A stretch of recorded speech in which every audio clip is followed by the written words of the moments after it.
The Roman Catholic Church's most famous spokesperson, Stephen Colbert, took to the stage last night and managed to once again model the core values of Catholicism while at the same time burn Donald Trump without even saying his name, and then burn CBS, and do it all without a single negative word. I'm going to show the remarkable footage of Colbert at the Emmy Awards, from his standing ovation to his acceptance speech, and you're going to want to see it all, especially if you want to see how goodness can conquer evil, light can banish the darkness, and how love makes us stronger than hate.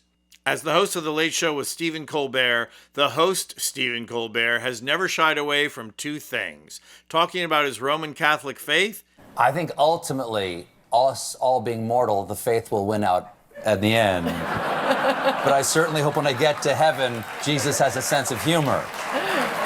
But I will say this. And confronting Donald Trump. The thorn in Trump's side cost Stephen Colbert his show, as CBS bowed to the great dictator and fired Colbert to appease Mango Mussolini. Colbert has refused to be cowed by it, and last night, the audience gave him a standing ovation for his courage and his class. Two things Trump lacks. Watch their reaction as Colbert steps out to give the award for Best Actor.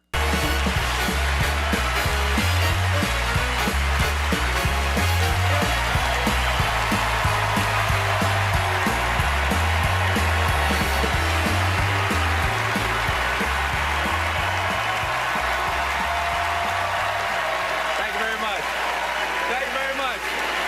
You're very kind. Thank you. Sit down. Thank you very much. We gotta go. We gotta go. But while I have your attention, is anyone hiring? And that is Colbert in a nutshell. He's smart enough and classy enough to know that he doesn't have to say Trump's name or mention CBS's cowardice. Everyone already knows that. So instead, he makes a self-deprecating remark that elicits laughter, but still leaves egg on Trump's thin-skinned and bronzed face, as well as CBS. But Colbert was only getting started. Watch what happens when he wins the Emmy for Best Talk Show. And the Emmy goes to The Late Show with Stephen Colbert.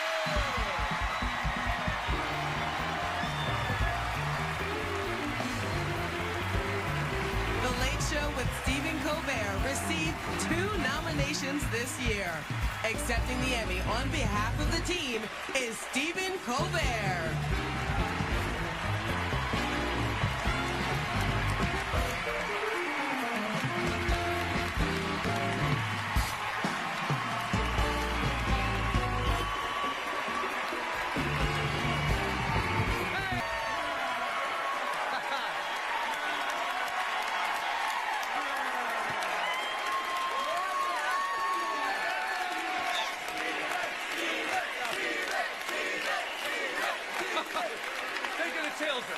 Think of the children.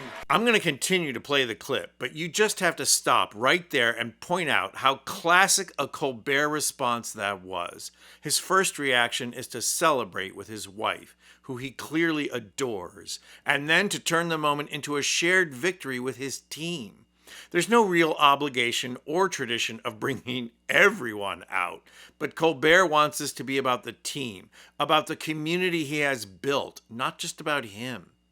And if you think that might be just a symbolic gesture on his part, listen to what he has to say. Thank you for this honor. I want to thank CBS for giving us the privilege to be part of the late night tradition, which I hope continues long after we're no longer doing this show. I got to thank these people, those people up there, the 200 incredible professionals. You are the pros from Dover, and I'm so proud to be one of you. We got to thank the people who have supported us for the last 20 years. Carrie Bialik, James Baby Doll Dixon. Personally, I want to thank my beautiful, brilliant wife, Evie, who's the real brains of the outfit. My 3 children, Madeline, Peter, and John.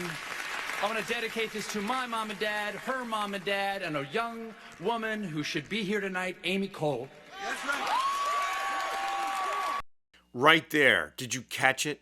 At the end of the list of people he thanked, Colbert thanked former executive assistant Amy Cole, who died of cancer at only 53 years old. And if you pay close attention, you can see that he has to fight back the tears after he acknowledges her. He loved her, and he still grieves for her, because Colbert does more than just show up for work. He forms community and the individual bonds that create it. And that's exactly what he talked about next. And in true Colbert fashion, he can bestow grace on people and, without skipping a beat, banish others from the circle of grace precisely because of their inability to love. Watch the closing part of his speech.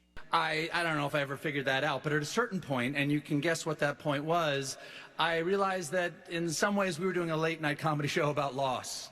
And that's related to love, because sometimes you only truly know how much you love something when you get a sense that you might be losing it. And 10 years later, in September of 2025, my friends, I have never loved my country more desperately. God bless America. Stay strong, be brave, and if the elevator tries to bring you down, go crazy and punch a higher floor. Woo! And there you have it, an example of true patriotism, an outpouring of love for his country and his country's ideals, not the false, tough guy, in-your-face bravado that demands something from others, but a model of what it's like to actually love your country enough to sacrifice for it. And Colbert's final words advocate for hope in the face of evil, of staying true and reaching farther even in the face of oppression. In his example, Colbert did more than just burn Trump without even mentioning him. He modeled how love is the true strength of character, how central building community is, and how selflessness and humility lead to grace manifested. Stephen Colbert modeled precisely what it means to embody the values of Christianity. Forget the Emmys. Colbert should get a medal from the Pope. I'm Anthony Vincent Gallo for Occupy Democrats.